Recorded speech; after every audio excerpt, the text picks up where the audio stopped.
Welcome to अस्वा food. अस्सलाम वालेकुम। आज मैं बना रही हूँ बिहारी कीमा, धुआं कीमा भी आप इसे कह सकते हैं। ये बिल्कुल मैंने घर के मसालों से बनाया है और बहुत मज़ेदार बना है, इतना कि मेरा किचन और लाउंज बिल्कुल इसकी खुशबू से फैला हुआ है। तो बहुत आसान है, घर के मसालों से इंशाल्लाह ताला आपको भी बहुत पसंद आएगा, क्योंकि मेरा तो बहुत ही मज़े का बना है और बहुत आसान रेसिपी है। बकरा ईद आ रही है, बकरा ईद पे गर्मी भी बहुत ज़्यादा होगी और अब दावत भी बहुत ज़्यादा होंगी, तो ये सबसे बेस्ट है आपके लिए, बहुत कम टाइम में और बहुत आसानी से ये बनने वाली है। तो सबसे पहले हम कीमा ले लेंगे। आप 1 केजी का बनाएं, हाफ़ केजी का, 2 केजी का, उस हिसाब से आप मसाले ऐड करते जाएं अपने फ्लेवर के हिसाब से। तो मैंने हाफ़ केजी लिया है। धनिया है, भुना ज़ीरा है, कुटी मिर्च है, कश्मीरी मिर्च है, गरम मसाला है और नमक है। ये सब चीज़ें आप अपने टेस्ट के हिसाब से ले लें, क्योंकि जो पकाते हैं अच्छा खाना उनको मसालों की क्वांटिटी का अच्छा पता होता है। ये दही है हमारे पास, तो दही को मैं फेंट कर अच्छे से इसमें शामिल कर दूँगी।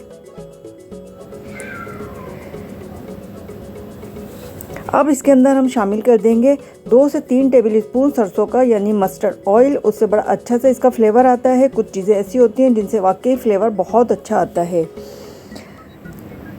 तो इसमें हमने शामिल कर दिया है और अब डाल देंगे हम इसके अंदर कच्चा पपीता जो होता है, क्योंकि वो गलावट के लिए होता है और उससे बहुत अच्छा इसका फ्लेवर आता है। बिल्कुल जैसे आप कबाब खा रहे हैं, तो कबाब जो हमारे को चपाती, नान, पराठा, पूरी पराठा किसी भी चीज़ के साथ खाते हैं बहुत मज़े का लगता है। तो ये सभी पसंद करते हैं। बच्चे तो कबाब ही समझकर इसको खाते हैं और पराठे के साथ, तो आपकी तो मज़े आ जाएंगे। ईद पे इतनी कम मेहनत में आप दावत में ये डिश भी बनाएंगे तो, और पसंद भी की जाने वाली है सबसे ज़्यादा। इसको मैं 2 घंटे के लिए रख दूँगी। कम से कम आप 1.5 घंटे तो लाजमी रखें, क्योंकि इसमें जो पपीता हमने डाला वो गलावट के लिए होता है। मस्टर्ड ही ऑयल में पका रही हूँ मैं। ऑयल में पका के रख लेती हूँ, ठंडा कर लेती हूँ। इस तरह से बार बार गर्म नहीं करना पड़ता है। इसके अंदर एक स्ट्रॉन्ग फ्लेवर होता है, वो निकल जाता है। प्याज को हल्का सा हम फ्राई करेंगे, बहुत ज़्यादा लाल नहीं करना। बिल्कुल जैसे ही कलर आना शुरू होगा तो इसके अंदर शामिल कर देंगे कीमा। बहुत जल्दी गलेगा, कोई पानी आपको शामिल नहीं इसमें करना है, क्योंकि मसालों का, कीमे का और जो हमने पपीता डाला है वो उससे गलावट की वजह से इसमें पानी अच्छा खासा आ जाएगा। इसी पानी में ये गल भी जाएगा, क्योंकि गला हुआ तो वैसे भी हो जाएगा, ये बहुत जल्दी गलता है। एक साइड हम स्मोक के लिए तैयारी कर लेते हैं।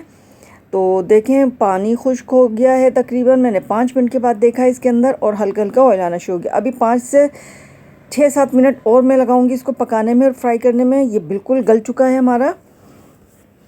पपीते का यही फ़ायदा है कि ये बहुत जल्दी गलावट पैदा करता है। इसके अंदर ऑयल ऊपर आना शुरू हो चुका है। इसको 1-2 मिनट और फ्राई करने के बाद इसका मैं कर दूंगी फ्लेम बंद, और उसके बाद हम इसमें स्मोक लगाएंगे। जब आप स्मोक लगाएंगे तो वाकई आपके 4 घरों में ये खुशबू आएगी। वाकई लगेगा कि कोई चीज़ बनी है आज किचन में हमारे, कोई मज़ेदार। तो इंशाअल्लाह ताला आपको ये पसंद आने वाली है। बकरा ईद है, बकरा ईद पर आप ज़रूर इसको ट्राई कीजिएगा, फ़ीडबैक ज़रूर दीजिएगा। अगर मेरे चैनल पे आप नए हैं तो मेरे चैनल को सब्सक्राइब भी कर दें, लाइक करें, मेरे फ़ीडबैक ज़रूर दिया करें कि मेरी वीडियोस कैसी होती हैं, ताकि हम आपको लिए और अच्छी से अच्छी वीडियोस ला सकें। इसको स्किप कर देते हैं। अब इसकी गार्निश आप करेंगे हरी मिर्च के साथ, अदरक के साथ, लीमू और हरे धनिए के साथ। तो इसके साथ आप सलाद ज़रूर बनाएं, चटनी बनाएं, तो आपको यकीन जाने बिल्कुल कबाब का इफ़ेक्ट आएगा। मिलते हैं फिर किसी और अच्छी बेहतरीन रेसिपी के साथ। अपना बहुत सा ख्याल रखिएगा। अल्लाह हाफिज़।